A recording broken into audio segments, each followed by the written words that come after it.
Hi, everyone. Welcome to Crowdcast number 33. Excited to be here this morning. Welcome for those of you who are new and this is your first time.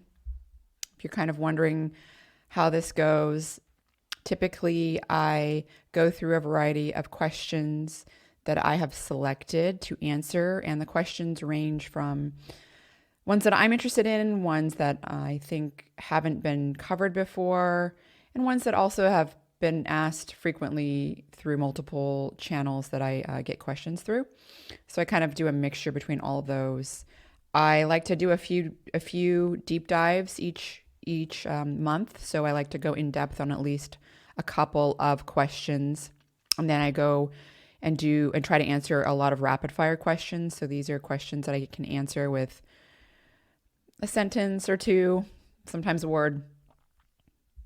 This round, I have a couple of deep dive questions that I'm answering first, mostly because I wanted to deep dive into them myself. So there was a little bit of a personal interest there. You know, this is also a time for me to learn more material and learn more as well. So it's always fun for me. And then I like to answer some live questions in the chat here. That kind of makes it worthwhile coming to the live Q&As. I already see people here asking questions in the chat. So I'm going to go ahead and start with the first question. That is a deep dive question. And that question was submitted by SC. And SC asked about Zone 2 training. He says, Peter Attia talks about Zone 2 training with limited Zone 5 training for longevity. Can you explain in simple terms, as I nor most people can be hooked up to machines for VO2 max? How often should one do Zone 2 versus 5? I'm a 65-year-old female and I want to enhance my cardio fitness. So just for a quick reference, for people that don't know, Zone 2 refers to 70 to 80% of your maximum heart rate. And if you don't know what your maximum heart rate is, the equation to figure that out is quite simple. It is the number 220 minus your age. So that would be your absolute maximum heart rate. So then Zone 2 would be about 70 to 80% of that number. Peter likes to define that as the highest level of exercise while maintaining lactate less than 2 millimolar, which is around the equilibrium where the rate that your body metabolizes lactate is equal to the rate it produces it. I personally don't think you have to do anything with lactate. Heart rate is, in my opinion, actually even a better way to measure Zone 2 because heart rate changes linearly, whereas lactate changes exponentially. So I don't think you need to worry about hooking up any devices to measure your lactate, just a simple heart rate monitor, lots of those available, Apple Watch, Whoop, Fitbit, things that you can strap to your chest, etc. Subjectively, this sort of can feel like moderate exercise that you can maintain over 45 minutes. Zone 2 is really good for losing weight because it maxes out the amount of energy that comes from burning fat while also being sustainable for a longer workout. Peter likes to recommend 3 hours a week of Zone 2 with 1 or 2 sessions of Zone 5 in the week. Realistically, most people cannot and will not do that. So in a previous Crowdcast, number 19, we talked about the longevity benefits that can be achieved from exercise. And if we look at some of the meta-analyses in terms of exercise and all-cause mortality, for example, exercising at a moderate intensity or Zone 2 for 2.5 hours a week decreases all-cause mortality by 31% compared to not exercising at all. However, more exercise past the 2.5 hours per week shows diminishing returns. So essentially exercising moderately for 10 hours a week only decreases all-cause mortality by an additional 8%. So, and then there's sub-analysis on this mortality data that showed a mortality benefit that's mainly due to a decreased risk in cardiovascular disease and a decreased risk in cancer, which is good because those are the two leading causes of death in the United States in adults. The current U.S. Preventative Task Force recommends that exercise 2.5 hours of moderate level, like zone 2, or 1 hour and 15 minutes of vigorous exercise, which would be zone 5 per week. So 2.5 hours per week of that. Honestly, what I do, I mean, all of us are busy. We have busy lives. I'm a busy mom. I also am a busy, business owner. And so I work and I'm also parenting. So what I honestly do often is I will do more zone 5 training because I can do a high intensity interval training, 10 or 15 minute workout. And I mean, I am pushing, I am sweating. I am like, people, you tell someone, oh yeah, I just did a 10-minute high intensity interval workout, with it's a Tabata 2-to-1 ratio. And they're like, oh, well, you're not really exercising. But until someone actually really is pushing, doing a zone 5 and they're doing it, pushing it to like the max level, like it's a good workout. So, I think that if you're short on time, personally, I would do more zone 5 than zone 2. If you're really trying to lose weight, doing more zone 2 would be ideal. Okay, there was a few questions in the chat that weren't really related to what I just spoke about, but before I lose them, because the chat sort of changes quickly, I will answer. There was a question about omega-3 supplements and finding a quality supplement. So I went through and I have a spreadsheet. I think I talked about this in a few crowdcasts ago, but I went through and based on the International Fish Oil Standards website, I looked at a variety of fish oils. They rank these fish oils by product number, or lot number. Basically, you want to check back and keep checking back, year after year, because things can change with batches and lots, etc. But the way that I separated out my top supplements were based on low oxidation number, ideally less than 6, but definitely less than 10 total oxidation, and then I low mercury, low contaminants. But those are pretty ubiquitous. It's hard to find omega-3 supplements that are not low in like mercury and PCBs, for example. And then the other thing I separated was concentration of EPA and concentration of DHA. Now, a lot of you will remember that I like to take 2 grams of EPA in the morning and 2 grams of DHA in the evening, which essentially means separate omega-3 supplements. So my high EPA list would be Nutrigold, Omega Via, Norwegian Gold, Barlean's Ideal Omega-3, Viva Naturals, Sports Research, Genuine Health for Canada, and Bare Biology for Europe. My high DHA supplements are C-Licious, AMB Well Incorporated, Cytomatrix, Aqua Omega High DHA, and San Omega GmbH for Europe, and Can Prev for Canada. So those are sort of my I'm currently still taking my NPure 3, but if I were not, those are the supplements I personally would be going to for the high EPA and high DHA. And again, this is something that I'm not affiliated with any of these companies or anything. I just sort of went through and made a top bulleted list for each EPA and DHA omega-3 supplement based on total oxidation and high concentration of the omega-3 fatty acids. Abby is asking if we have access to this spreadsheet. I will find out about posting it on the member dashboard to see if that's something that's easy to do. So, and then also maybe we can send out an email telling you guys about that. So your member dashboard, if you guys haven't logged into your member dashboard, that is, you can find that at foundmyfitness.com/dashboard. And that is where you can listen to your podcast. You can listen to them on the dashboard. You can download your private podcast feed player to listen to the Aliquot, to listen to these Crowdcast again, and also other things you can access there, like member slides and things like that. Tim is asking about omega supplements that combine EPA and DHA. So by the way, the supplements that I just mentioned, so the high DHA ones do have EPA and the high EPA ones do have some DHA. They're just, the ratios, it's such that the EPA is, at least 2 times greater than the DHA and vice versa if we're talking about high EPA. So I don't think it's a big deal if you're just taking one supplement that has both. It's just my own personal preference to take the EPA and DHA sort of separately, and one in the morning and one in the evening. So I think it's fine.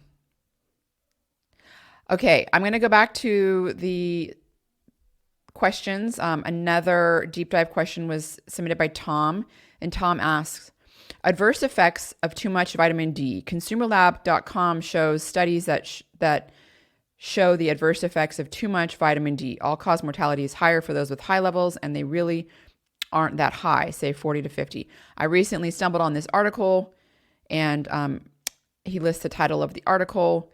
It has having to do with kidney stones. And so, okay, let's talk about this. First, let's talk about short-term adverse effects. So a review on case reports of vitamin D toxicity found that the range of vitamin D levels that were found to be toxic, blood levels were 150 nanograms per milliliter to 1,220 nanograms per milliliter. Okay, 115. That is really, really high blood levels. The most common causes for these crazy high blood levels were manufacturing errors on the vitamin D supplements or prescription errors. In other words, people were taking orders of magnitude higher doses of vitamin D, either because their prescription was wrong or because there was a manufacturing defect. And this is really important, because doing a blood test will tell you if your vitamin D supplement, is way off. And that could happen. You could have a supplement that says 5,000 IUs and it's actually 50,000. Like things happen like that. There are errors that are made. And you'll know that if you get a blood test and all of a sudden your levels are super high. And you'll find the opposite as well, where a supplement may say 5,000 IUs and it's actually got 500 IUs. And so unless you do a blood test to know your vitamin D levels, you won't know whether or not that supplement's helping you achieve them or if it's making you go way higher than you should. The range of the dose that people that had, toxic vitamin D doses, the levels they were taking to lead to high blood calcium were between 50,000 IUs a day and about 206,000 IUs a day. So, these are really high doses. This is not something that people are taking on a daily basis. I find it reassuring that there have been no reported cases of high calcium blood levels below 50,000 IUs a day. So 50,000 IUs a day is extremely high, and that is not something that people should be taking. A doctor may prescribe it for some weird, thing, but that is extremely high. Long-term adverse effects. So kidney stones, because vitamin D increases calcium absorption in the gut, there has always been a concern that it may increase the risk of calcium-based kidney stones. However, that risk is it's theoretical because there's no data to support it. So there was a 2020 meta-analysis of many different observational and randomized control trials that showed there was a positive association of higher dose vitamin D with calcium kidney stones in the observational studies. There was no association in randomized controlled trials, which essentially tells you that observational data has a lot of confounding factors. Like people could be taking higher dose vitamin D because they've already had some kind of kidney stone or they're sicker or something.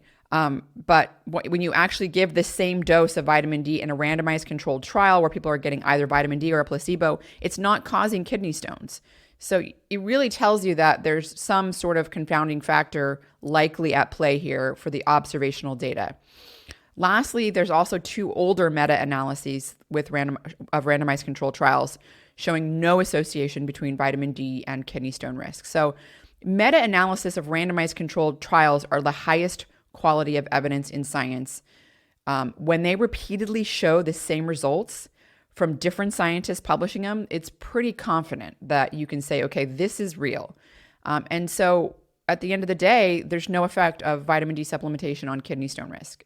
So I just don't know, you can cherry pick and find a study that says this, but at the end of the day, unless you have scientific consensus, unless there's multiple studies and randomized controlled trials showing it, it might just be some other association that's being biomarked by what you're looking at. So the study that Tom asked in this question was a paper that was an opinion piece. It was not data. It was an opinion piece. And this was the Consumer Lab one. It expressed concern over a theoretical risk. So even the paper itself admitted that there's no quality evidence to support the concern. So I kidney stones and the risk of high calcium in the blood, again, theoretical risk for kidney stones. When you start to get levels of 50,000 IUs a day, yeah, that's concerning. You shouldn't be taking that high of a dose. With respect to mortality, the increased all-cause mortality for vitamin D, I couldn't find that. All-cause mortality for people with vitamin D below, 60 nanograms, it's a decreased all-cause mortality. So I don't know exactly what the aim of this Consumer Lab little vitamin D synopsis was, but it seems as though it was not based on good science. It's not based on solid science, and it was a little more on the fear-mongering side of things. So I'm not a fan of what was stated there. In fact, I think it's really not grounded in science. Monica's asking in the chat about ubiquinol, saying it is expensive, and if I could speak about the benefits to someone with high levels of inflammation. So we're actually working on a topic page right now so I'm going to save the ubiquinol for a future crowdcast, and also we're going to be releasing a really in-depth topic page on that. So that's coming out soon. Alan and Caroline are saying in the chat that chest strap heart rate monitors are much more accurate, and I do agree than the wrist ones. They are more accurate for sure, but at the end of the day, there's a bit of error that's gonna occur with the wrist ones, but I think that whatever you're gonna easily do and do more consistently is the way to go. So my husband likes to use the chest strap, and I like to use my Apple Watch. I'm not, I think men it's easier for men to kind of put a chest strap on, whereas I think women are a little more prone to using something on their wrist. James asks if there's evidence that sulforaphane breaks up the hormone DHT, which is the main cause of hair loss. So for background, DHT is dihydrotestosterone. It's produced from testosterone through the enzyme 5-alpha reductase. One of the medications for treating baldness inhibits the 5-alpha reductase. DHT is the cause of male pattern hair loss, which is the most common cause of baldness. However, there are other forms of hair loss that are not caused by DHT. There's a 2016 study that was in mice showing that sulforaphane increased hair production by accelerating the breakdown of DHT. However, this has not been tested in humans, and so really it's kind of too soon to know whether or not sulforaphane will work for male pattern baldness. It's certainly an interesting hypothesis. So there's been a variety of questions submitted by people, including Maximum, and some related questions as well. about resveratrol and new potential negative effects with supplementation or trade-offs, and whether it increases cholesterol, reverses the effects of exercise, or blunts the effects of exercise, or is heart damaging.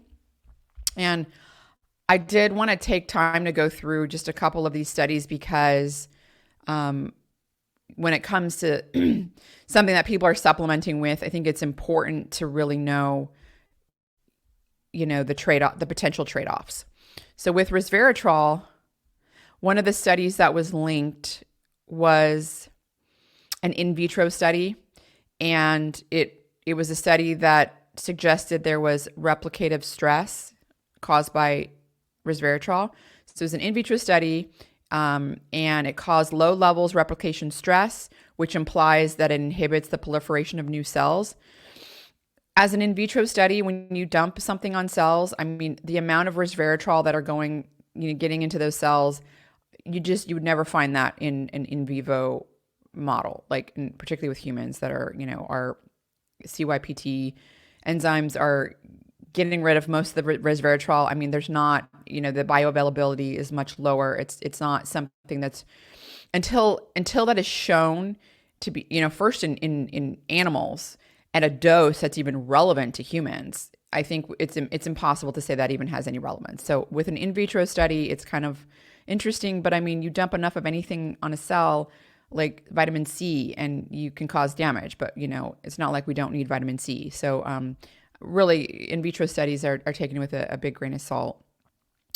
There was another randomized placebo-controlled trial that was done with resveratrol, stating there was no beneficial effects on metabolic syndrome. So this was 66 male participants with metabolic syndrome, and 1/3 of them got 1 gram of resveratrol a day, and 1/3 got 150 milligrams a day. And then the last third got a placebo, and this was for 16 weeks. The authors concluded that basically, there was no effect on any of the metabolic parameters, so cholesterol, glucose regulation, things like that. But on the contrary, the high dose resveratrol, the 1 gram a day, actually was associated with an increase in circulating fructosamine, total cholesterol, and LDL cholesterol. So we've previously talked about multiple studies in people who have type 2 diabetes that demonstrate that resveratrol treatment of 1 gram per day can decrease systolic blood pressure, fasting blood glucose, hemoglobin A1C, which is a marker of long-term blood glucose, circulating insulin, while also improving insulin sensitivity. And there's 4 different studies showing that. So when clinical trials have conflicting results, the next step is to look into the details of the study. And it's important to not ignore negative results because they can give you just as much insight as a study with positive results. So one thing that was noticed between this study and the several other studies was that there were significant differences in the participants between the studies. So for example, the study that had negative results only included men, whereas the other studies included females as well. Also, the body mass index and the severity of diabetes were also very different between the studies. Diabetes severity is a very important confounding factor because that means participants are taking different type of anti-glycemic medications that will probably interact with resveratrol. Sometimes negative results can be due to a methodological issue, like a difference in the manufacturer of the resveratrol, or whether or not participants were instructed to take it with food or on an empty stomach. So, resveratrol is barely absorbed when taken on an empty stomach, so you have to take it with a pretty moderate fat meal. So honestly, what needs to happen now is a meta-analysis that compiles all the metabolic data together and includes confounding factors and includes sub-analyses to figure out, what effects resveratrol has on cholesterol and blood glucose regulation, blood pressure. Because, when you do have a conflicting data, like I just mentioned, there are several things at play, and we just don't know what is at play. The other potential trade-off that's been a concern is, and this is something that is on our topic page on resveratrol, is the potential to blunt the positive effects of exercise. So it is a bit concerning. There was a randomized controlled trial of 27 men. And after an 8-week workout program, the placebo group showed more cardiovascular improvements than the resveratrol group. The dose of resveratrol was 250 milligrams in this study. Now, there was another study, and again, you can find this on our topic page. So that would be on foundmyfitness.com/topics. And then you can scroll down, they're alphabetized, and you'll find resveratrol there. Another study, which was similar, it was 30 men, and it was a 12-week aerobic training program. These men got 500 milligrams, so they got twice the resveratrol dose. And at the end of the training program, participants experienced an increase in mitochondrial density, muscle fibers, maximal oxygen consumption compared to the placebo, basically exercise training alone. So, and then there was even another study there was men who did high intensity interval training, and there was no effect on aerobic or anaerobic capacity. And this was also a low dose, 150 milligrams. It's possible, we do know that resveratrol at a low dose can act as a mild antioxidant, whereas as a higher dose, it's more of an indirect antioxidant, which means it's more of like activating a hormetic stress response pathway. So it's possible that the first study I mentioned, because it was a lower dose, maybe is blunting some of the negative effects of aerobic exercise because it was blunting some of the reactive oxygen species produced. It's possible. We don't really know. Honestly, it is a little bit of something to be aware of. Personally, now I had mentioned I was taking resveratrol. I take it maybe once a week, and I do it in my yogurt, my yogurt smoothie that I make, which is made of kefir, goat kefir. And so, it's not something that I'm doing daily. And, I'm still sort of looking at the data to make sure it's something that is, safe to take. And a related question was from James, and it had to do with the pros and cons of resveratrol versus pterostilbene. Pterostilbene is something that is found in, for example, the skin of blueberries. There have been animal studies that have found pterostilbene is about 80%, more bioavailable than resveratrol. But, we just don't have enough data on the two with head-to-head comparisons, and we certainly don't have enough data in humans to know.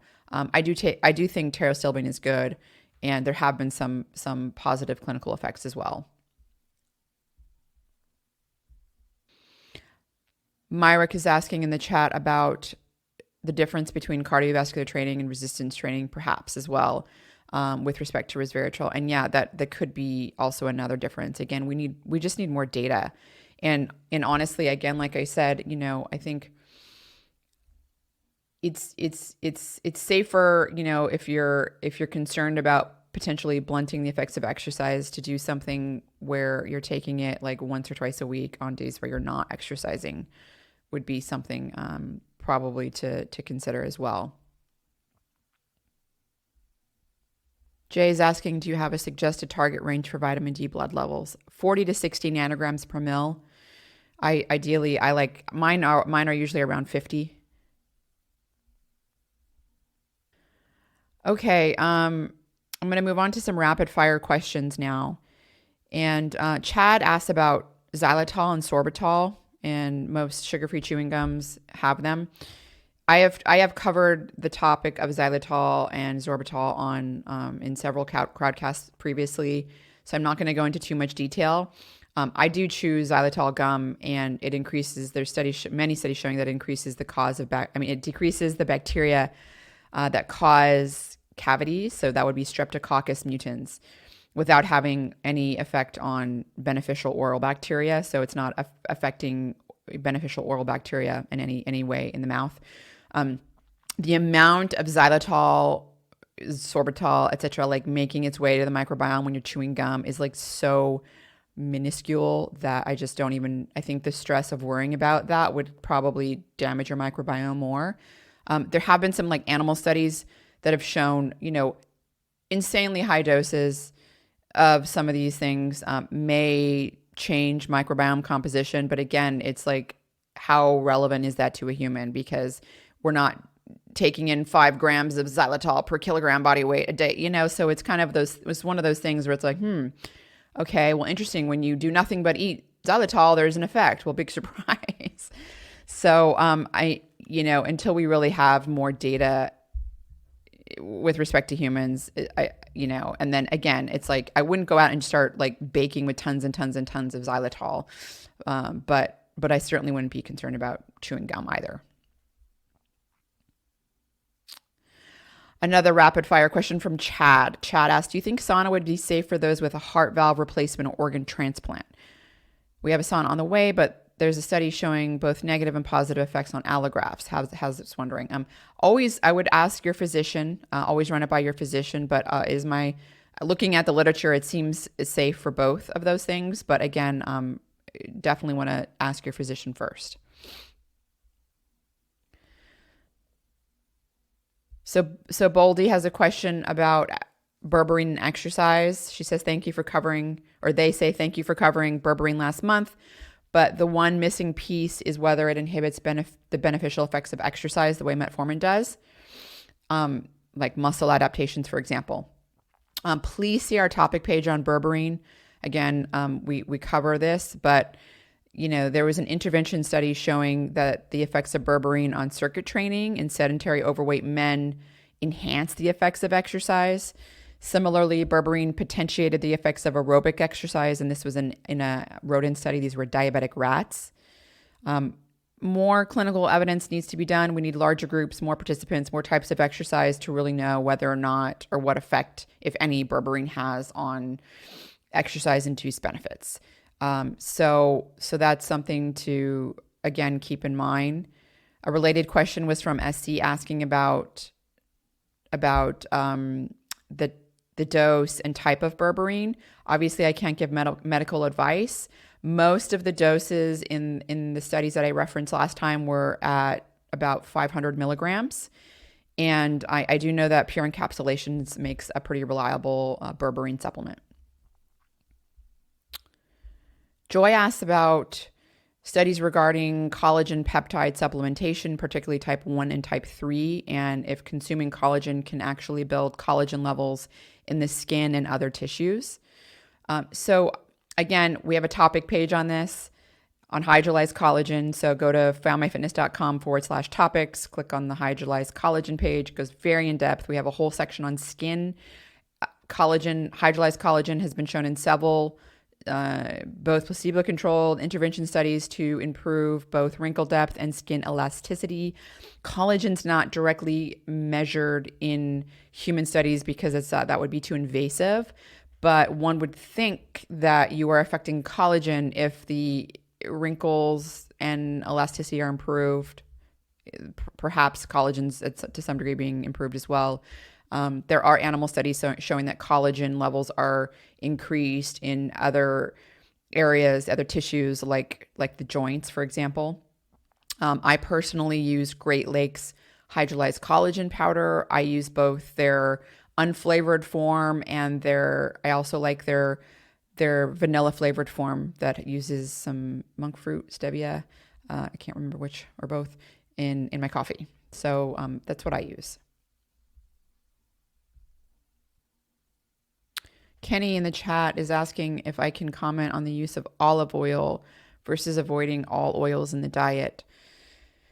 So olive oil, there's been many, many different studies just looking at giving people olive oil versus a placebo control. And there's a lot of benefits from, in fact, right now I'm drinking a matcha. Can you see that? It's a matcha oat milk latte I made, and I added some olive powder. It's an olive powder from olive leaves from Mallorca, Spain. And there's a lot of polyphenols in the olives and olive leaves and olive oil. So I do think there are benefits to olive oil. When it comes to other oils, the ones that I really think, according to data, to avoid are oils that are high in polyunsaturated fatty acids like omega-6. So that would be vegetable oil, canola oil, soybean oil, safflower oil. these are typically used for cooking oils, and unfortunately, because they have a high concentration of polyunsaturated fatty acids in them, they are very prone to oxidation, especially when you add heat. I mean, it's just like a no-brainer. So the best oils to cook with would be, in my opinion, what I use is avocado oil, or if I'm just doing a quick, like a quick sort of saute, I'll sometimes even use olive oil as well. But those are the oils that I like to use, and then I think are beneficial. Avocado oil is mostly made. Both avocado and olive oil are high. They're pretty low in polyunsaturated fat, and they're high in monounsaturated fat.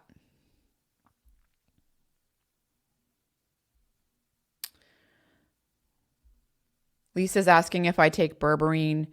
No, I do not take it, but again, it's something I've kind of considered playing around with. I just don't like changing too many things, because when you're trying to measure biomarkers and stuff, it's best to change one thing at a time. I think I might try giving it to my mother and experimenting with her cholesterol and blood glucose regulation first. But I did, and because I have considered doing that, I did buy berberine from Pure Encapsulations.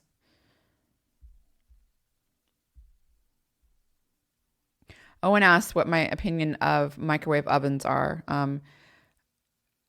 I use them. It makes my life easier, and I don't think not using one is really going to have a significant effect on my mortality risk. I think I try not to stand in front of it when it's on, but I'm not like, you kind of have to choose your battles, honestly. And it's just, I try to choose the ones that are going to have the biggest bang for my buck. You could really obsess about everything in, like literally every single thing. And I don't know that's necessarily good for your health. Sarah asks, hi, Rhonda, given the importance of blood tests and biomarkers, I think we're all searching for a tracking data format that is easy to use, informative, private, and portable. How do you track your test results? PDF, Excel, WellnessFX, Inside Tracker, another service or software, any best practices to share? And actually there was a related question on this as well, which was submitted by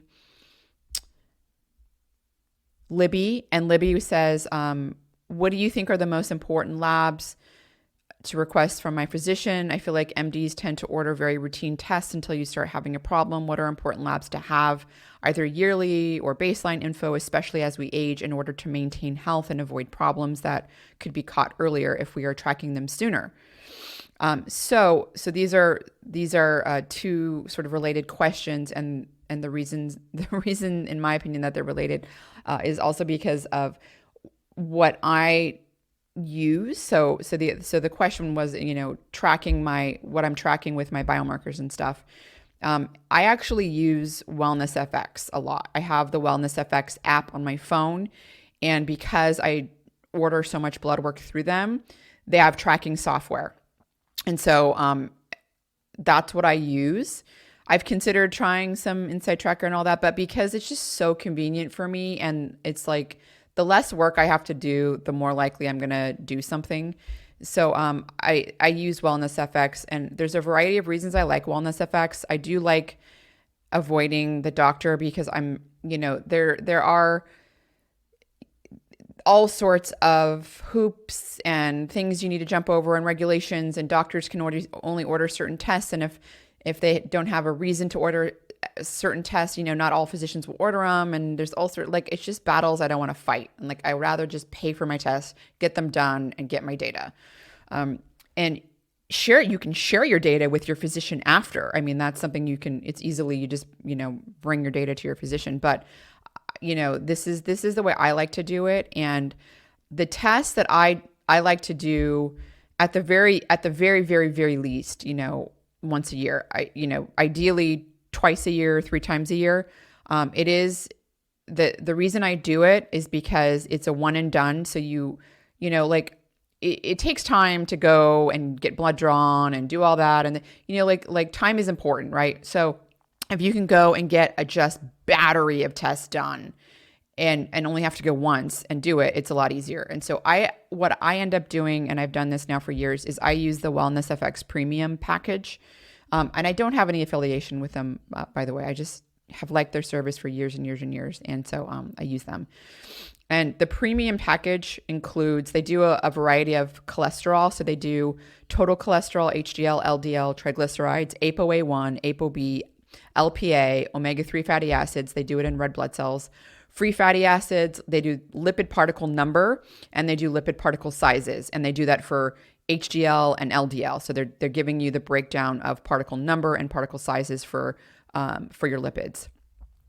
So it's a really good sort of advanced cholesterol panel they do. They also do a lot of liver and kidney health. So they'll do the bun creatine, the AST and ALT, the total bilirubin, albumin, total protein. And then they also do some hormones. They do DHEA, free testosterone, estradiol, and SHBG, the sex hormone binding globulin. They also do some metabolic hormones. So they do cortisol, they do IGF-1, and they do insulin.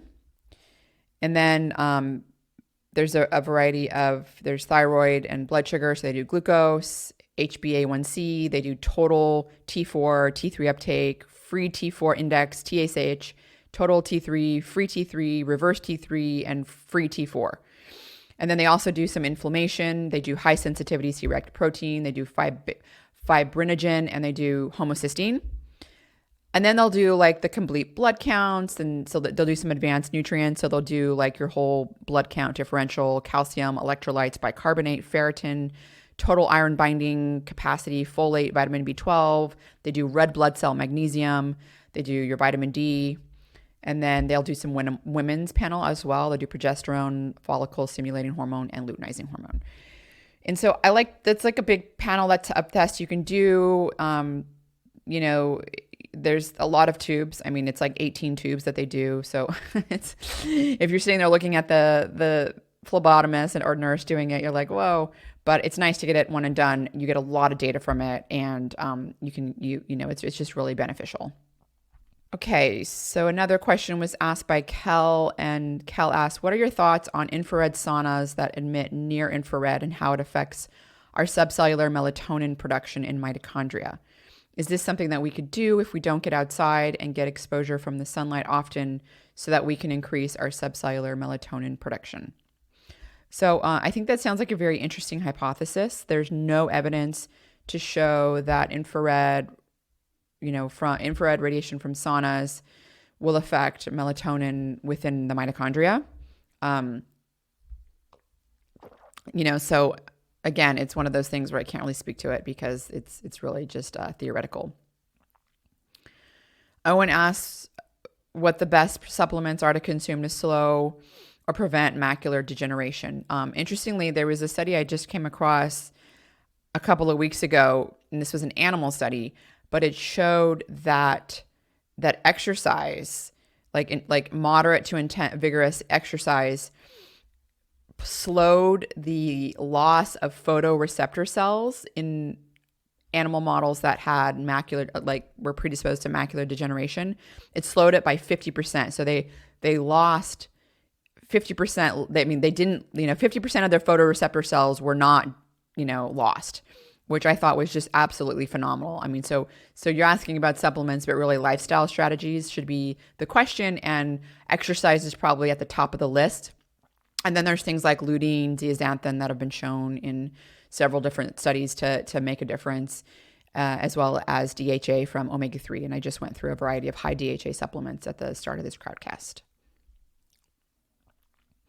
Okay, this is an important question. So Elle asked, there's an article from UC Riverside that says the keto diet may not work for women. What are your thoughts? They will be studying the shift between sugar and fat burning in a new study. They also mentioned intermittent fasting. Could you explain more about how men and women differ in metabolizing fat on a ketogenic diet and potentially intermittent fasting? So I just had Dom D'Agostino in town. He was on the podcast last Thursday. We filmed a 2.5-hour podcast. And so we really talked in depth. And one of the topics that came up during that conversation was the animal research using ketogenic diets. And the thing that was very interesting about this is that let's talk about this study with female and male differences potentially in ketogenic diet. So this is all the basis for this grant that was given to, that's being granted to these researchers at UC Riverside. The basis for this is an animal study. And the animal study was in female mice only. The animal study was in female and male mice, but the female mice only gained more weight on the ketogenic diet and male mice didn't. And when the female mice had their ovaries removed, they did not gain weight on the ketogenic diet, suggesting estrogen may play a role. Now, this was the conclusion of that study. The problem is that mice will notoriously eat. If you put them on a ketogenic diet and you give them what's called ad libitum access to food, they will, for some reason, certain genetic strains and backgrounds will eat more food. And ultimately, because calories matter, calories in and out do matter, like they do. They will gain more weight because they will just overeat. And this is something that's been known. It's known within the scientific community. So a variety of studies that came out a few years ago from Dr. Eric Verdin's lab and also John Ramsey's lab, they sort of simultaneously co-published studies on ketogenic diets. And in fact, the ketogenic diets were in both male and female mice. And this was something you can go back and listen to the podcast I did with Dr. Eric Verdin. This was like 2017 podcast. He talked about it in depth. But the female and male mice, what they did was they had to give what Eric did was he put them on a cyclical ketogenic diet, and this is how he stopped them from gaining weight because he would give them like a keto diet like every other day or something like that. It was a cyclical diet so that they wouldn't overeat. John Ramsey, he's at UC Davis. What he did was he basically gave them fixed proportions so that they could not gain weight because they couldn't overeat. And so in a way, you end up having a ketogenic diet sort of in combination with, you're getting a little bit of the time restricted eating element there because, when these animals are given their food is when humans come and humans come only like at certain times of day. And so, and because they were given and not just given unlimited access to the food, there's a bit of time restricted eating element there. But the point is that both male and female mice in both of these studies had an extended health span. So although their maximum lifespan was not increased, meaning that, it didn't extend how long the maximum amount of time that a mouse can live, just something like 2.5 years. It did increase their median lifespan. So they were like, I forgot the exact percentage, 20% or something.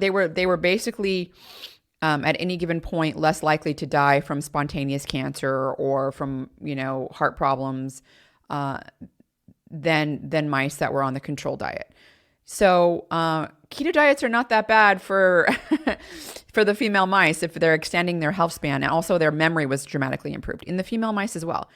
So I'm a little concerned that whatever phenomena is being studied or measured in this study is actually a side effect of this overeating, and maybe estrogen makes it even more pronounced. Maybe estrogen plays a role in it as well. Like, we don't know. So I don't know how relevant that is for women. Again, it's all based on animal data. And because we know animal data also shows that ketogenic diets, when done correctly, when they're not like overeating, that they actually do improve health of the female mice in addition, as well as the male mice. So I think that is a really important consideration.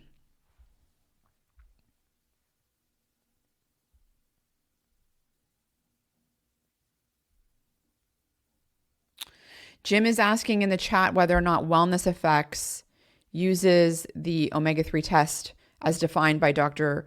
Bill Harris. They do measure the omega-3 index. As far as I know, they do measure the omega-3 index. So it's relatively similar. I don't know if it's exactly similar. I do like Bill Harris's test, and it's something that I would additionally do in addition to the wellness effects. The Omega Quant is a pretty affordable test, and you can do it to kind of see where you're at in terms of your omega-3 index. But the wellness effects one does measure omega-3 and red blood cells as well. Elaine is asking in the chat what supplements increase or improve low IGF-1. Honestly, so IGF-1 is really, it's predominantly regulated by essential amino acids. And ones that are known to increase IGF-1 are leucine, like some of the branching amino acids like leucine, also methionine as well. So those, eating meat, supplementing probably with even whey protein would be some ways to increase IGF-1 for people that have low IGF-1.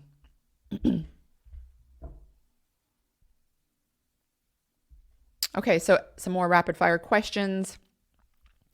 Christian asks, what do you think of epigenetic tests that show your biological age? I did a test recently and it showed my biological age is 15 years older than my real age. I feel great, so I'm a bit confused by these results. Interesting that you should ask this, Christian, because I'm having Dr. Morgan Levine on the podcast this coming week. She'll be in town on Friday, and she was a postdoc in Dr. Steve Horvath's lab. Steve Horvath is really, the pioneer of the epigenetic clock, aging clocks.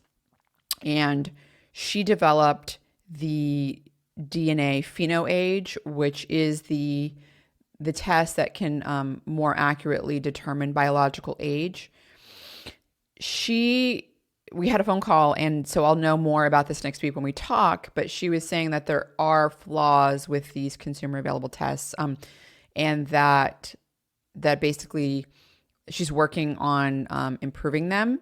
But she figured out some kind of background noise, like there was some noise, signal to noise ratio that was not quite dialed in. And so I wouldn't go too far into believing, the tests of your epigenetic age. I do think that a lot of these tests can also be flawed, and also until you can repeat them. The problem is some of them are so expensive, so you can't like doing a repeat test it can be quite costly as well. But it's always a good idea. I think I told you guys my telomere story where I did a telomere test, and it measured my age as pretty much spot on as my chronological age, and then I did it 2 weeks later, and it had me 20 years older than my other telomere age, literally 2 weeks. And I'm like, it's impossible to age 20 years in 2 weeks. So, I mean, so some of these tests are really flawed, to be honest.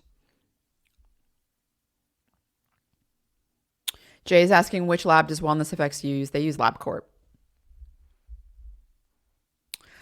Lisa asks, hi, Rhonda, I'd be interested to know your opinion about EMF. It's a hot topic right now, and I don't think I've heard you talking about it in depth. Are you concerned about it? If yes, what measures are you taking to limit the exposure? So I did cover EMF in depth in Crowdcast number 9, so you can go back and check that. I'm mostly not overly concerned with EMF, and I'm not like freaking out and thinking about it. I don't think it's really like the thing that's going to increase my biological age. Out of all the things that I can worry about changing, I don't think that's the one. I try not to sleep with my cell phone next to my bed. I think like that's a simple enough thing that I can do. But I do think that there's a variety of other factors to focus on that are actually going to affect the way you age, like low omega-3.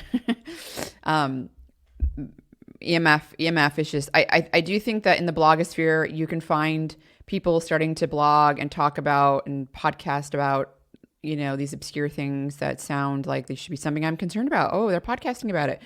And to be honest, you have to like look at the quality of evidence, and you have to look at, people run out of material to talk about too, and so they just talk about things that seem like obscure, and they, there's a lot of ways to hook people in and kind of get them hooked into something they think that they should be concerned about, and in reality, it's not really a big concern at all. So EMF, so far I haven't seen data, unless you're a worker, in something like, that's being constantly exposed to like really high levels. It's just not something that I think is a huge concern.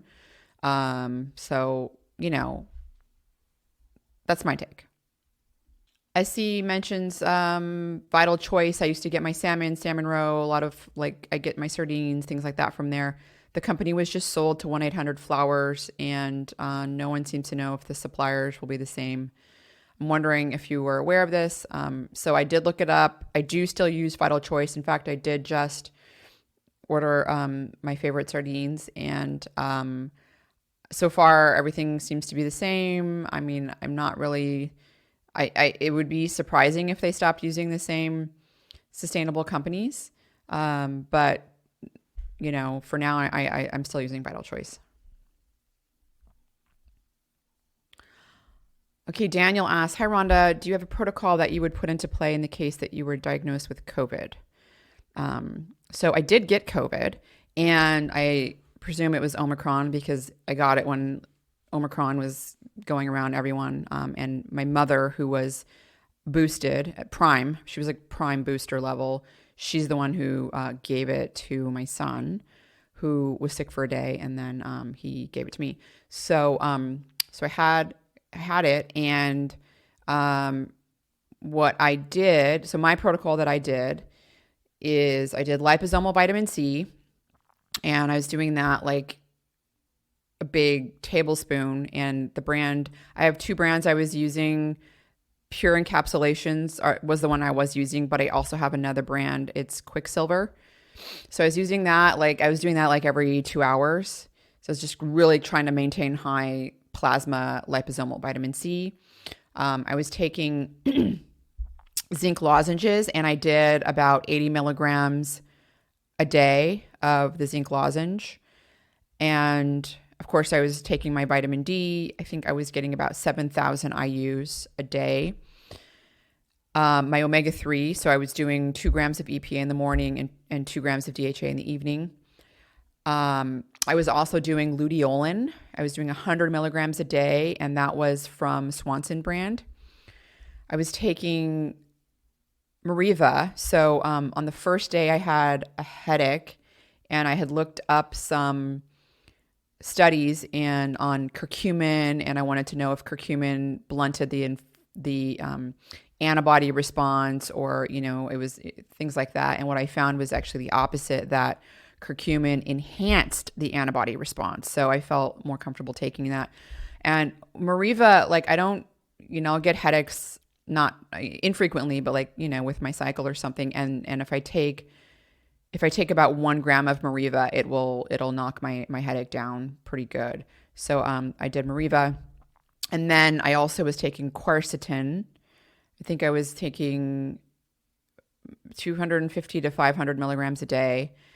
And then I also was taking melatonin. There's been a variety of interesting studies, like Cleveland Clinic put out a study where melatonin may help prevent or even aid in the treatment of COVID-19 due to its antioxidant and anti-inflammatory effects.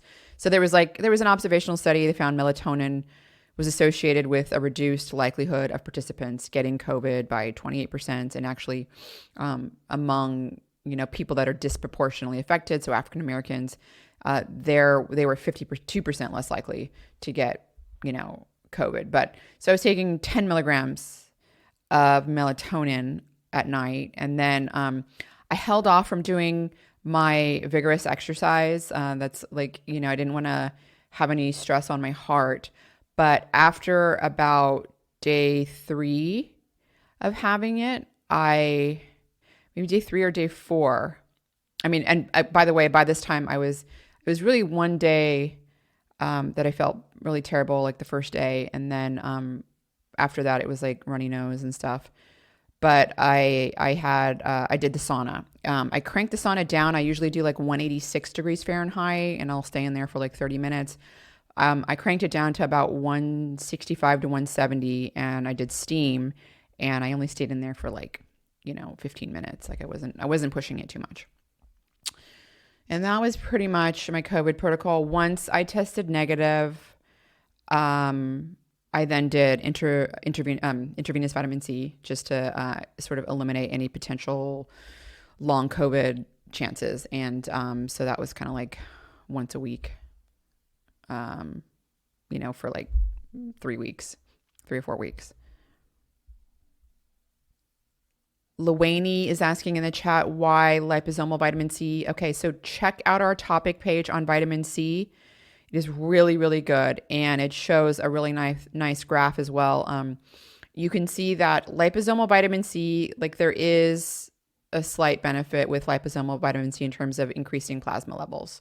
So in most cases, I don't know that it's necessary. You can also just take high dose oral, like 3 grams a day. But I've noticed, so I've done both, liposomal versus ascorbic acid, for example. And when I take really high doses, I'll do like 3 grams every couple of hours of ascorbic acid. And it can start to give me gas. And that's like, other people have noticed the same thing. And that doesn't happen to me with liposomal. So it is kind of nice to be able to take the liposomal as well.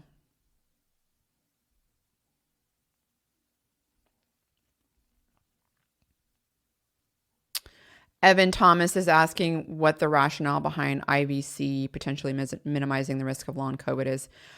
So you can get plasma levels, and again, this is also on our topic page. It doesn't go as much into COVID, but it talks about the rationale here, what I'm going to explain, and that is that when intravenous vitamin C, you're going to get plasma levels that, of course, you can never achieve with oral ever. Like you can't ever get them. But also that the intravenous vitamin C increases the levels of the oxidized form of vitamin C. So vitamin C goes between, I think there's like 4 cycles or something like that, like before, where it goes from a reduced form, and that's where it donates a hydrogen, and it, that's its antioxidant activity, and then it goes into an oxidized form, and then it can be reduced again, and then it oxidizes. So it's like 4 times. Well, the oxidized form is dihydroascorbic acid. It's also called DHA, which is a little confusing because of the omega-3 fatty acid. But anyways, the dihydroascorbic acid, you get really high levels of it with the intravenous vitamin C, and it releases. It causes the release of hydrogen peroxide from neutrophils, and the hydrogen peroxide is at high levels that it kills pathogens. It kills, any lingering pieces of virus or any of that stuff in there without damaging normal cells. And in fact, normal cells, it increases the antioxidant capacity. So the normal cells become even better and more, they work even better. Whereas it's at the same time, like it's basically, selectively killing off pathogens and stuff, and like any types of, it's stimulating things like macrophages to scoop up and eat away any types of like little pieces of viral RNA, for example. So that's kind of the rationale there. So William is asking in the chat about recent studies that have shown a relationship between viruses and autoimmune disease, specifically Epstein-Barr. In fact, I think even that one was associated with people who had COVID more likely to get long COVID as well, which was interesting. But also it's associated with multiple sclerosis, Epstein-Barr is.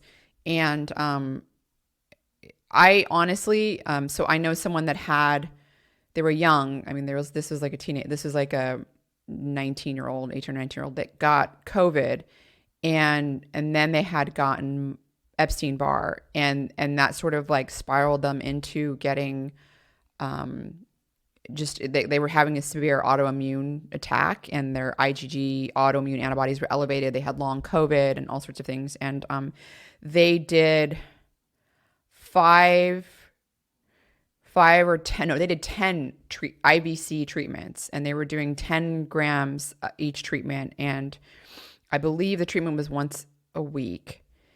And it seemed to really get rid of the long COVID, side effects, and also their autoimmune antibodies sort of normalized, which I thought was really interesting.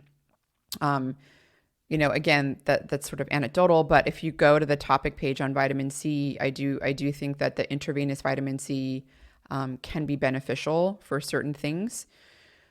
With respect to autoimmune disease, interestingly, one of the most beneficial things that's been shown are ketogenic diets and or fasting mimicking diet and or fasting, intermittent fasting, or even doing a more prolonged fast. Actually, it's which is, needs to be done under a physician's care, especially if you're talking about someone that actually has a disease like MS. I think ketogenic diets are safer than doing a prolonged fast.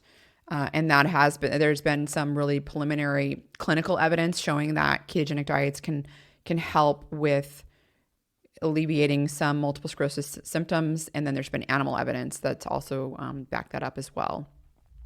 And then also just taking care of the gut microbiome again.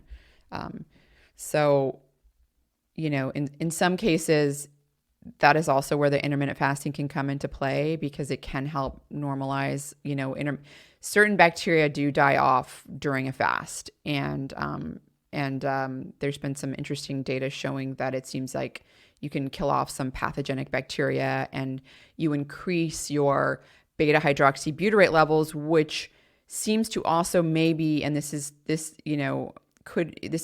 more theoretical, but I think people are looking at this, showing that it works kind of like butyrate in some respects in terms of gut health. So focusing on that as well. And then vitamin D, of course, has been shown to be hugely beneficial for people with autoimmune diseases and multiple sclerosis as well. Okay, so we're going to talk a little bit about some time-restricted eating stuff. I see some questions in the chat about that. So there was a study by Marley who asked, "Hi, Rhonda. Dr. David Sinclair suggests that the time-restricted eating benefits don't even start until 16 hours of fasting, but I thought anything after 12 hours would trigger autophagy. I also have heard Dr. Huberman mention that 16-8 was timed, picked out of work constraints rather than science. But his point was that no one tested 15-9 or 14-10 for the effects. What are your thoughts?" So first of all, I would say that saying something as broad as the time-restricted eating benefits don't start until 16 hours is a sloppy thing to say. There's so many different effects that occur that saying that they don't start until 16 hours is a very subjective and, in my opinion, sort of random thing to choose. So I disagree with that. Now, there's so many factors at play here. The type of diet you eat, how much exercise you're doing. People deplete their liver glycogen levels at varying, rates. Some people can deplete it, within 9 hours, and particularly people that are doing a lot of endurance exercise. There's also genetic factors that control this as well. When you deplete your liver glycogen, you start to, that's when you start to liberate fatty acids from your fat tissue, and in the liver, your fatty acid oxidation's occurring, and then you convert them into ketones, beta hydroxybutyrate being the major circulating ketone body. And there's effects that are beneficial from that in of itself. It is a signaling molecule. It is, activating brain-derived neurotrophic factor in the body. It's activating, affecting global epigenetics. It's doing a lot of things. It's also a very easily utilizable source of energy, right? And so again, that can happen as little as 9 hours in really, really physically active people. And most people, it takes around 11 hours. So there are benefits that can occur after, not eating for even shorter periods of time. With respect to autophagy, now I had Dr. Guido Cromer on the podcast a few years ago. To this date, he is the only his study is the only study that I have seen in humans to try and quantify the minimum amount of time needed to detect autophagy. And that time was, unfortunately, it was 24 hours. However, you have to realize that that doesn't mean autophagy is not happening after 12 hours or after even 8 hours of fasting or even 4 hours. The thing is that whatever assay that you're using, you're only going to be able to detect, whatever the sensitivity of that assay is. Okay.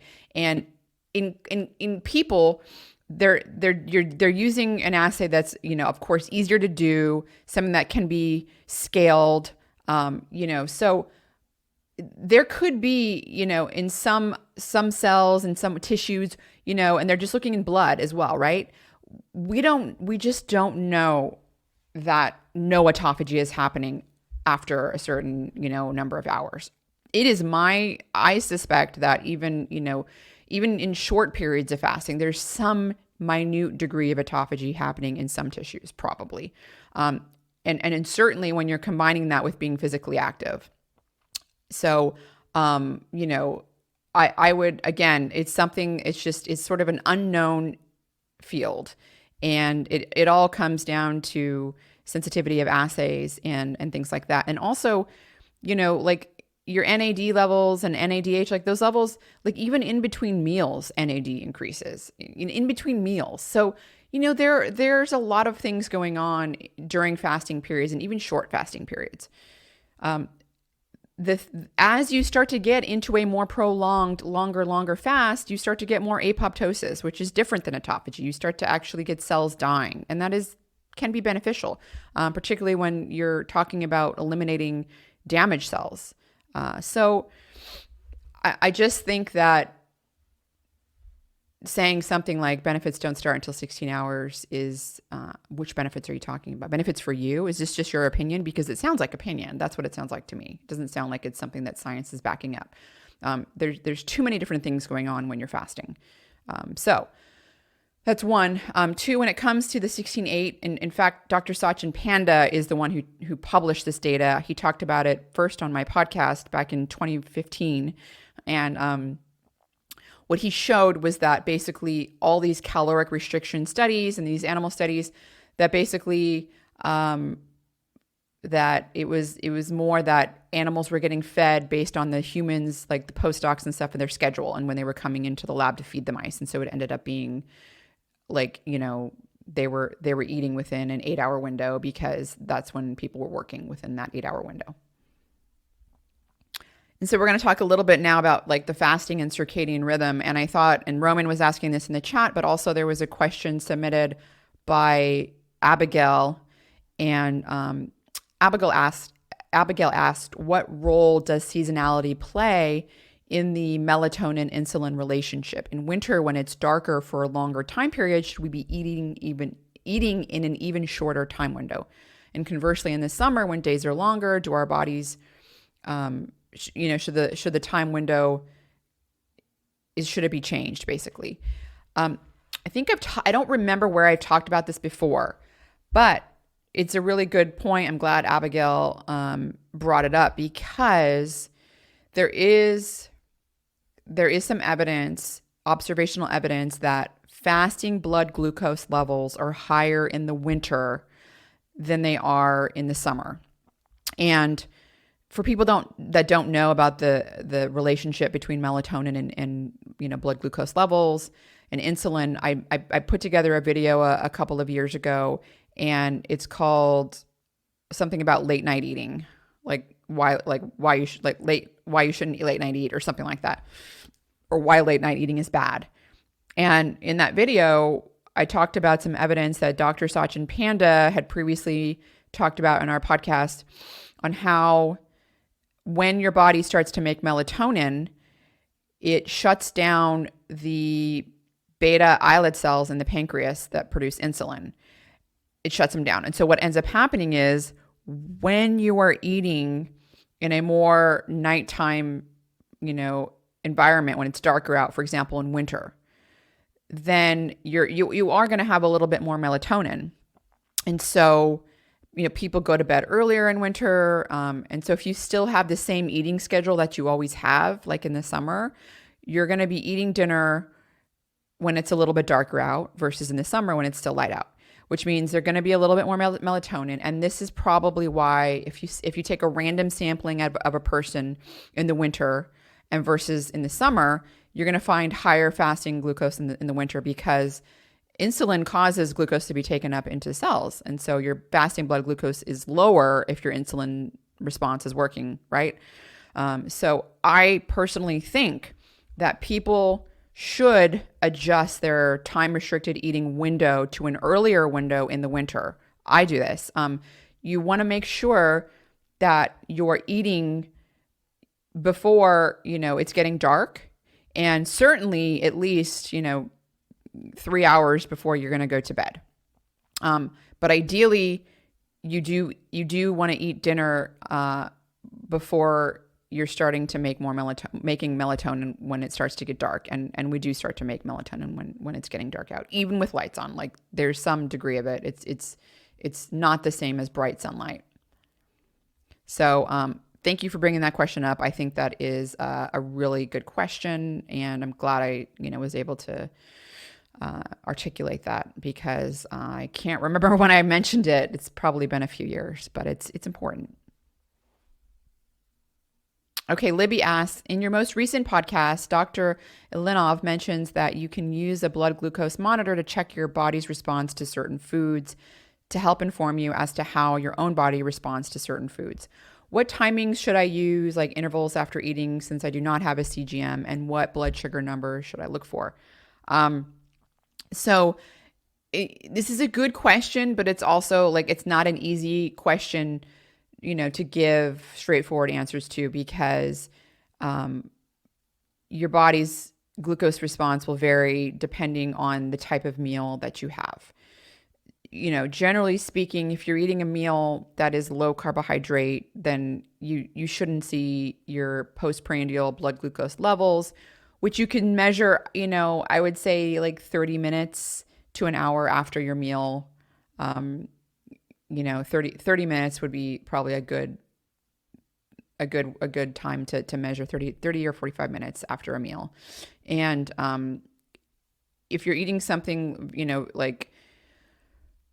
some protein, dark leafy greens, or, some vegetables that are not not fruit, then, your blood glucose levels probably won't go above 100 and 110, depending on how big the meal is. So meal size also matters. What you really don't want to see is I always set my alarm to 120. That way I know if something's bringing me above 120, but that's a little bit, unrealistic. Some people you'll go above 130 or something, but you should also go back down as well. A CGM is really cool to even just try out. And you can do that, for even just a couple of months. And I think that's something that's just worthwhile to even just try out for a couple of months, because then you can do a lot of experimentation within that time as well. So that would be something to consider. Ernest is asking about the minimum moderate intensity exercise per week and if sauna can count towards some of that data, because sauna does mimic moderate intense exercise. I personally think that it can count towards it. That is my personal belief, that it can count towards some of the moderate intensity exercise. Allison's asking about hot tub versus sauna. Do you think that being in a low chemical hot tub at 104 degrees Fahrenheit could offer similar benefits as a sauna? I do think that they do. And in fact, there's a variety of studies that have shown similar biomarkers being increased with hot tub as well. So in fact, I've been doing hot tubs almost I would say 5 nights a week after my son goes to sleep. My husband and I, we like to go out in the hot tub, and we have there's a lot of dark skies around where we are. And so we get to see the stars, and it's a very nice, relaxing, unwinding time. And we get to get the heat stress. We get to spend time with each other. We get to be outside, hear frogs, and also it helps us sleep. So, it's just win, win, win. Allison also asking the question about lifestyle factors that can help with ApoE for, and I'm not going to go into too much detail on this, but like honestly, like everything that's a healthy lifestyle factor, there's been so many studies showing that people with ApoE4 can totally modify their cardiovascular disease risk and their Alzheimer's disease risk if they exercise, if they have good sleep, if they are eating a healthy diet that's not like full of refined carbohydrates and super fatty meats all the time. Taking omega-3, having enough fish is also a really important one as well. But I think like those are some of the main ones that really have been shown to really pretty much negate the negative risk that ApoE4 generates. Boldy asked about urolithin A. Should we pulse it like rapamycin since it works via mitophagy or mitophagy? The studies all use it daily, but if it works via mitophagy, wouldn't it make sense to treat it the same as rapamycin and only take it once per week? Also, other thoughts on MitoPure urolithin A. Okay, so these things are totally different. Rapamycin, I wouldn't even like talk about them in the same sentence. Like they're so different. So urolithin A is a compound that the microbes inside our guts produce after eating certain types of prebiotic fiber found in a variety of foods. One of the best foods that have it is pomegranate. This is something that our bodies in a way kind of make because the bacteria in our gut are making it. Like this is something that's more of a compound that's, made within our bodies. It does, induce something called mitophagy. For people that don't know what that is, it's very similar to autophagy, but it selectively is the getting rid of mitochondria, particularly damaged mitochondria. So it's kind of like cleaning up your pool of mitochondria within a cell and you want to get rid of like damaged old mitochondria. So mitophagy or mitophagy is one way to do that, and urolithin A very robustly does that. And it is something, again, that is produced in our bodies from the microbiome in our gut. So it's not like this, it's not like rapamycin. Rapamycin is a drug. It is a drug that is not something that's natural to our bodies. It inhibits the mTOR, part of the mTOR complex. And yes, there's some evidence that rapamycin also affects mitophagy, but it does many other things. And the main thing that it's doing is inhibiting mTOR. Rapamycin is like, there's a lot of negative side effects with certainly taking it daily, like people that are, it's prescribed to people, that are going to undergo an organ transplant to prevent their body from rejecting it. It lowers testosterone in men. I mean, it causes, it really does lower testosterone, and it causes infertility in men. We've talked about some of the negative side effects of rapamycin. I know people are interested in it for potential longevity benefits. A lot of this research is in animals, and it's certainly interesting research, and I am continuing to follow it. I'm very interested in that research. I personally am not, I don't think it's going out and taking rapamycin cyclically or taking it, cycling it right now is a really good thing to do until we really know, all the effects. And whenever you are perturbing a molecular pathway via a drug, there are always indirect effects that happen. And those things aren't necessarily known right away. And it's certainly, you have to be looking at it. And so if you're not biomarking it, you're not measuring it. And let me tell you, in humans, we're really only biomarking things like we're not taking tissue samples of our kidneys. We're not taking tissue samples of our testes. We're not doing all that stuff. And so you really just need to be really careful if you're going to start doing, I personally would not take rapamycin, and I don't think that it should be something that people take at this time unless they're prescribed by a physician. I do, however, think that it is an interesting potential way to perturb, potentially lifespan and or health span. We don't really know exactly yet. And, but until we know more, I think that it should continue to be studied and with excitement. MitoPure, I'm pretty excited about that. That's probably the top brand that makes urolithin A, and it's quite expensive, but I'm actually going to start experimenting with it myself. So that's my thoughts on that.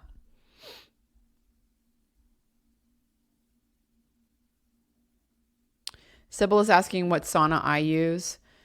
So I use a sauna made by Nordic Sauna, and it's a 2-person sauna. It's one that can just plug into any outlet, which is really nice. Finleo also makes one that's a similar version of it, and I think they're really great. The one that Finleo makes was I think it was the Hallmark. Let's see what series it was. Hallmark. Boy, I just can't remember. I used to have that, but now I have a Nordic sauna one, which again, it's pretty similar as well. So the one that was made by Finleo, one of the Hallmark series.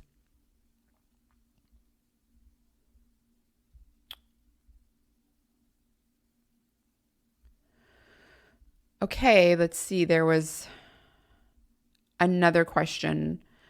This one was submitted by Andrew when he was asking about mushroom extract blends like Laird's mushroom extract, whether taking it daily was something to be concerned about or if it should be only taken on occasion. He says, I saw concern raised that mushroom extracts can increase immune support in the short run, but can have negative long-term effects by stimulating division of immune cells, which may age the immune system faster. My understanding is that immune cells only get so many divisions in a lifetime. So I would say, personally, I do only take it on occasion. It's not something I actually take every day, but I'm not sure. That study might have been an in vitro study that you're referring to. I don't even know what study it is. I would be surprised if it was an animal study. So again, it's one of those things where, dumping things on cells will show one thing, but doesn't mean that it's even remotely relevant to an animal and let alone a human. So always something to keep in mind. But again, it's always, erring on the side of caution is also good. Tina asks, I would be so grateful for your thoughts on the best lifestyle interventions for osteoarthritis. Any research on reversing there? So there's some interesting research. First of all, check out our hydrolyzed collagen topic page because it talks about some research there using hydrolyzed collagen in treating osteoarthritis. The other thing that was interesting was Meriva, which is the phytosomal curcumin. Meriva was used in a couple of studies on osteoarthritis, and not only did it improve, and this was I think 1 gram a day. Not only did it improve biomarkers of inflammation that are often elevated in people with osteoarthritis, but it improved walking distance, and functional aspects of osteoarthritis as well. So those are the couple that I know off the top of my head.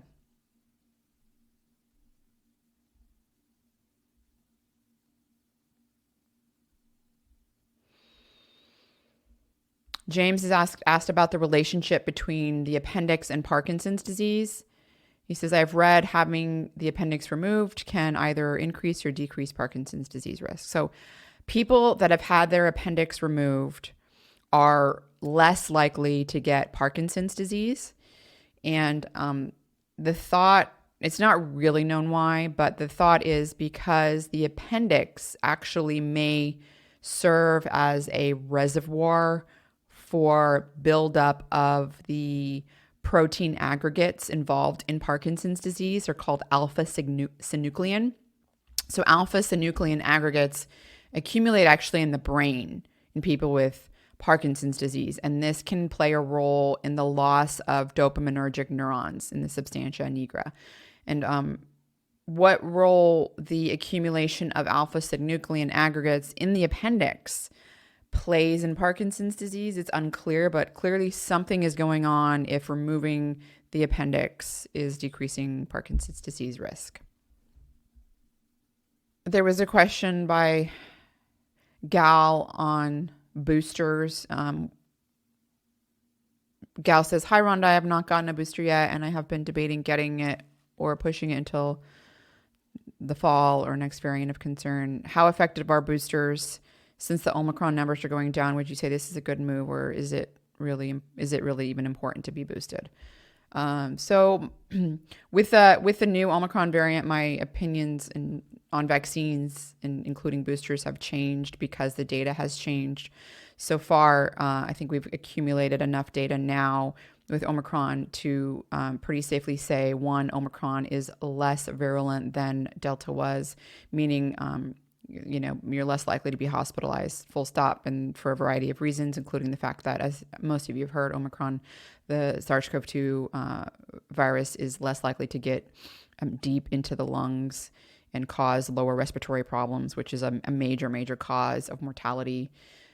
So that's one reason.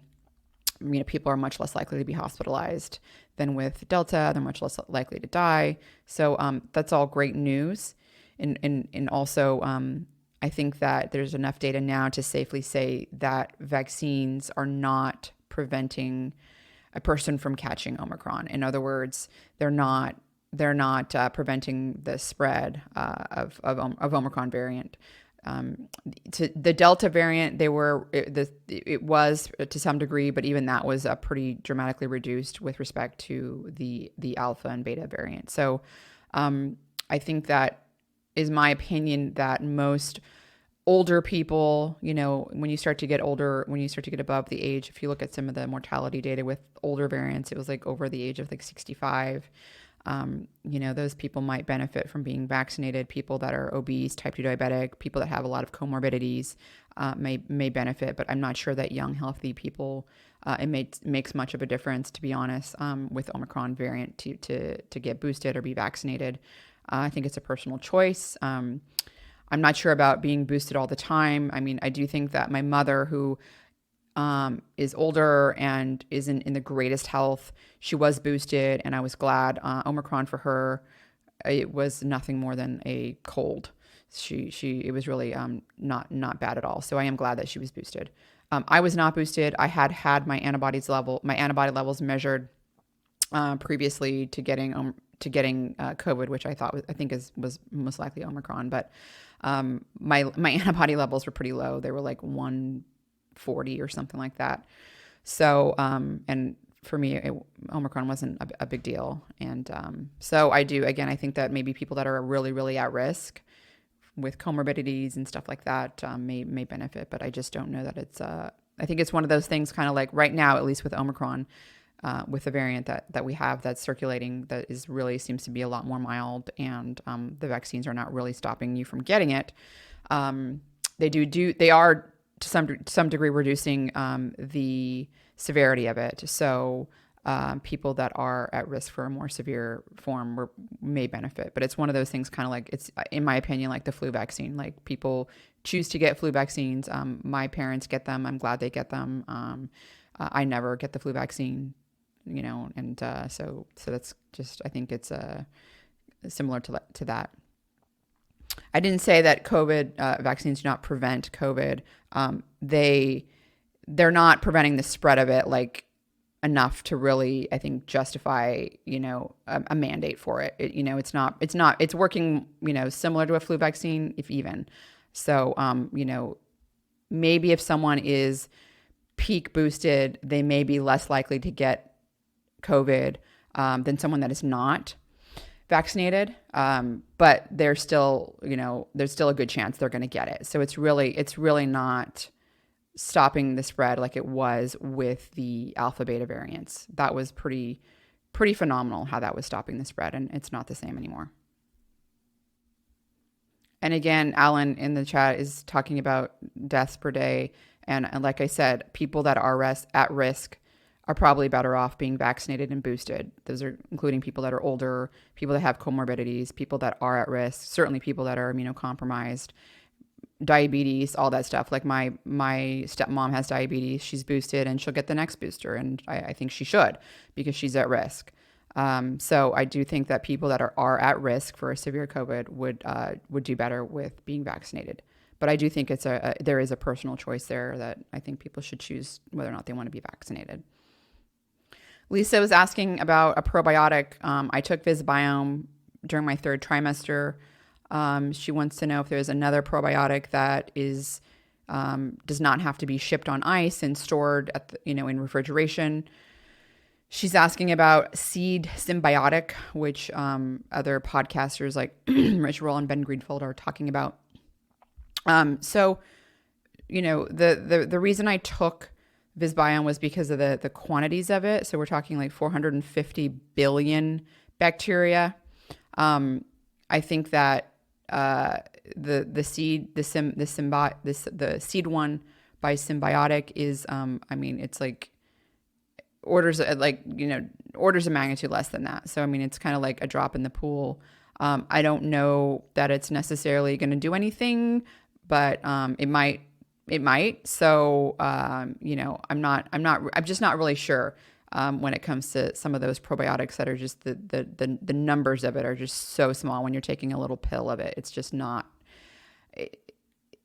Most of those things are just not doing much, to be honest. Like, you really have to kind of flood the system, and even at that, it's still working predominantly through a flow-through mechanism. In other words, it's doing something as it's flowing through the gut, but it's not like taking residence there. It's really hard for bacteria to take residence in the gut. There's just not a lot of residential space there. So, that's kind of the rationale behind the Visbiome, is that it's just, there's a sachet of it and the numbers are just, basically orders of magnitude higher. Merrick is saying in the chat about their hospital having 24 cases of Omicron with only one full vaccinated person and only one unvaccinated or something like that. And they're saying they don't know how it's correct to say Omicron could be escaping variant from vaccines. So you have to realize that what you're looking at in the hospital is a very select sampling of the population. People that are going to the hospital, I didn't go to the hospital. None of my family went to the hospital. Is that you're looking at people that are having a more severe COVID, and people that are unvaccinated are more likely to have a severe COVID case. So you're going to end up seeing more COVID cases in the hospital. And it doesn't mean that people that are vaccinated are not getting it. It just means they're not going to the hospital. So you have to realize that, vaccines do lower the severity of COVID-19. And, I think that's pretty clear, full stop. But I think that people that are young and healthy are less likely to have severe COVID-19 from Omicron versus Delta. And so they can choose to get vaccinated if they want. But, I think that it's something that should be their choice, to be honest. I was vaccinated and my antibody levels were pretty low again. Would I have had a worse experience if I had no COVID? I might have. No vaccine, I might have. I don't know. But, I do think that it is clear that Omicron is less severe than Delta and than the beta and alpha variant as well. But we've got new data. You have to it's hard when people have spent so much time looking at old data and that's sort of, ingrained in their head. It's hard to shift to new data, but it has to be done. You have to follow the data. You have to follow new science. And I've been nothing but advocated for vaccines. And I still think, again, people that are at risk should be vaccinated. And I do think vaccines lower the severity of COVID-19. But I also think we have to look at new data. And this new variant is already it's got a lower severity. That's fact. It's a lower virulent variant, which is good. But it also just sort of, it makes it, you don't force people to get the flu vaccine. They choose, so it makes it a personal choice. Okay, well, you should choose, whether or not you're going to get Omicron. Whether or not you're going to get the vaccine. So I just want to make that clear that there's a lot of new data that have come out, and so you have to stop looking at old data because it's irrelevant, and you have to look at the new data. It's a completely new, different variant, and there's a lot of new data showing that the boosters are not stopping people from getting COVID-19 in most cases. Like it can, like you can have people that won't get it. And that probably also has to do with the amount of exposure. So perhaps they were, not in close contact with people for as long of a time to be having such a high viral load. There's a lot of factors at play here into whether or not a person's going to get, COVID-19. So, too many factors there to really know everything, right? But I think when it comes down to it, I do think that you have to keep looking at the data, and it is my looking at the new data. It is my opinion that Omicron is definitely less virulent. Fewer people are being hospitalized. It's less severe in most people, and that there are people that are still getting really sick and being hospitalized, and people that are at risk for severe COVID would do better off with the vaccine. Like that's clear. So they should choose to be vaccinated, but I don't think it should be forced on them.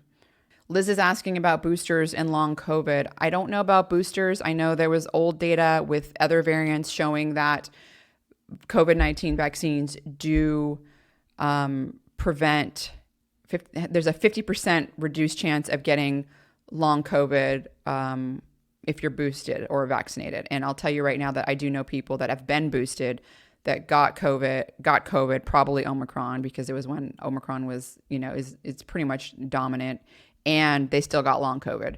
So there's a certain degree of unknown, I think, where it's like, okay, well, and this is all anecdotal, right? I think we need more data with respect to long COVID. Like that long COVID takes more time.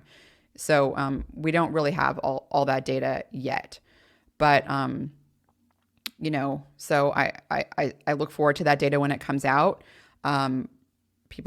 Ella's asking if I wear an N95 mask around others. I don't wear masks at all, like unless it's something I have to do in like a certain, like going to the doctors, if I go to the doctors. I've had COVID. I've had, I'm just like at a certain point you kind of have to go back to your life. And so I'm not wearing masks. And if I didn't have COVID, I probably wouldn't be wearing a mask because the numbers are pretty low right now where I'm at. But I think looking at that is a good way to figure out whether or not, you should wear a mask. River's asking if vaccines lower Omicron viral load. That's a good question. I'm not sure I've seen the data. I haven't seen data on that lowering the viral load. Now, I do know that with Delta, there was a bit of, there were some studies showing that the vaccines did not lower the viral load. And then there was other data showing that it might lower, maybe not the peak, but it would lower, basically people were getting over it quicker. So, I mean, I think that also accounts for something. So it's possible that's true. I'm not sure that I haven't seen that data yet. I haven't really seen data that's showing that it's lowering the viral load that it's significantly lowering the viral load in people. And by the way, COVID-19 was not fun. I mean, it was not like the end of the world, but it was like, I'd rather not have to have dealt with it. Unfortunately, I do think everyone's probably going to get it at some point. So you're better off being as healthy as you can. And, if you want to, certainly being vaccinated probably also does help. So I think, those things are good to keep in mind. But there's also a question of, like, we don't know what effect boosting yourself every 6 months is going to have long-term on our immune system. There are questions when it comes to like the success of boosting constantly. So I think getting some of that data is important before jumping into this constantly being boosted. You have to realize that just because I mentioned my antibodies were low, and antibodies are not the only thing that vaccines do. And because I was fully vaccinated, I also have T cell immunity, and T cells, they last a lot longer, and they're more involved in the systemic response to an infection. And so I think that having those T cells probably did help me from having worse symptoms, having a more severe symptom. So I think, I personally, even though I wasn't boosted and I'm not sure I'm going to be getting any boosters at all, especially since I had COVID. But even before I had COVID, I felt like I had my T cell immunity, and I felt pretty confident with my T cell immunity, knowing that Omicron was less virulent. So me having that T cell immunity made me feel a lot better because I know that even though my antibodies were low, that I still had some protection. We've got about 6 minutes left of this crowdcast, and my bringing up COVID turned the rest of it into talking about COVID-19. Christine's asking about certain part of the population being genetically immune. Yes, there is a certain population of people. There are certain genes that scientists are trying to figure out exactly what they are, but some people are immune to COVID. It's kind of awesome.